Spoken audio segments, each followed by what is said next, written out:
ஓம் விநாயகா போற்றி. வணக்கம் நண்பர்களே. நாம இன்னைக்கு பார்க்க போறது ஞானம் மற்றும் புத்திரகாரகரான குருவை பற்றி.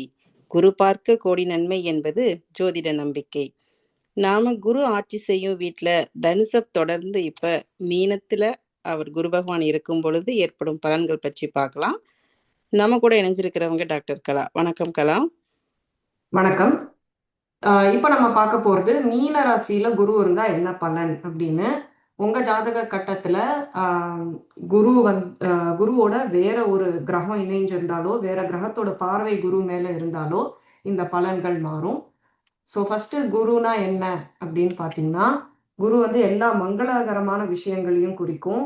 தர்மம், ஞானம், சாஸ்திரம், ஆன்மீகம், நீதி, நம்ம டீச்சர்ஸ், குருஸ், ஆசான், ஃபிலாசபி, தத்துவம். அப்புறம் ஒரு பெண்ணோட ஜாதகத்துல குரு கணவரை குறிக்கும். குழந்தை பாக்கியமும் குரு தான் குறிக்கும். ஏன்னா குரு புத்திரகாரகன்னு சொல்லுவோம். ஸோ இப்போ மீனம் பார்த்தீங்கன்னா காலபுருஷ கட்டத்துல 12ஆம் வீடை குறிக்கும். 12ஆம் வீடு என்னெல்லாம் அப்படின்னு பார்த்தீங்கன்னா, மோட்சம், தனிமை, கற்பனை, ஆசிரமங்கள், ஆன்மீகம்.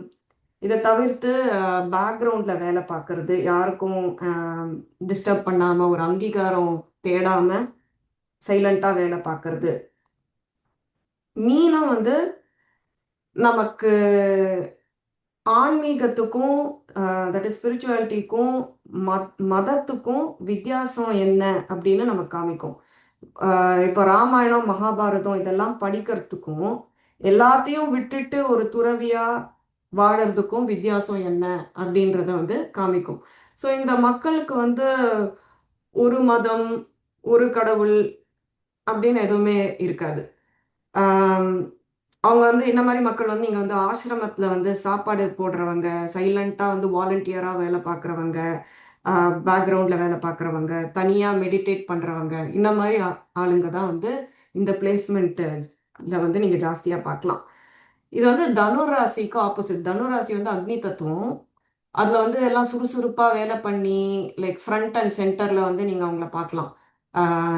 அவங்க கத்துட்ட ஞானம் எல்லாம் எல்லாருக்கும் கத்துக் கொடுக்கணும், எல்லாருக்கும் சொல்லணும், எல்லாருக்கும் ஷேர் பண்ணணும், ஸ்ப்ரெட் பண்ணணும், அந்த மாதிரி அவங்க யோசிப்பாங்க. இது மீனம் ஜல தத்துவம். இவங்க ஒரு எல்லாத்தையுமே ஒரு இன்ட்ரெஸ்டே இல்லாம இருப்பாங்க. சொசைட்டிலேயே இன்ட்ரெஸ்ட் இல்லாம இருப்பாங்க. என்கிட்ட ஒரு பொண்ணு சொன்னாங்க, அவங்க அம்மாவுக்கு குரு மீனத்துல இருக்காங்க.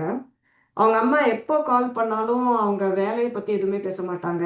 அவங்க என்ன பண்றாங்க, அவங்க அப்பா என்ன பண்றாங்க, என்ன நடந்துட்டு இருக்கு, டே டே டு டே எதுவுமே பேச மாட்டாங்க. அவங்க பேசுறது எல்லாமே அவங்க குரு கிட்ட என்ன கத்துட்டாங்க, அவங்க குரு கீத கிளாஸ்ல என்ன என்ன சொன்னாங்க இன்னைக்கு. ஸோ இந்த மாதிரி தான் அவங்க கான்வர்சேஷன் போகும். மற்ற விஷயங்கத்தை பத்தி தெரிஞ்சுக்கிறதுக்கு அவங்க அவங்க அப்பாவை தான் கூப்பிடணும் அப்படிம்பாங்க. ஸோ இதுதான் அவங்களோட அடிப்படை குணம்.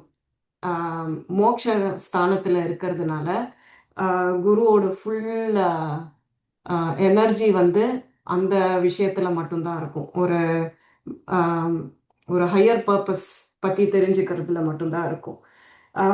இந்த ராசி 3 நட்சத்திரத்துல விழும்: பூரட்டாதி, உத்திரட்டாதி, ரேவதி. ஸோ இந்த ஒவ்வொரு நட்சத்திரத்தை பத்தியும் நம்ம தெரிஞ்சுக்கும் போது இன்னும் டீப்பா ஒவ்வொரு கோளும் ஒவ்வொரு நட்சத்திரத்துல எப்படி பலன் கொடுக்கும்னு நம்ம ஃபியூச்சர்ல பார்க்கலாம். ஸோ மீனத்துல குரு இருக்கும் பொழுது உலகியலை தாண்டி ஒரு ஆன்மீகத்துல அதை நோக்கிய ஒரு பயணத்தை நோக்கி தான் இருப்பாங்க இல்லையா? ஆமா.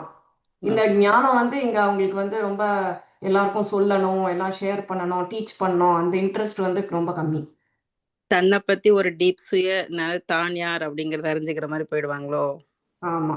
அவங்க கற்பனை உலகத்துல அவங்க தனியா இருப்பாங்க. லைக் சொசைட்டில அவங்களுக்கு பெருசா ரொம்ப இது இருக்காது. ஓகே, நன்றி கலா. நன்றி.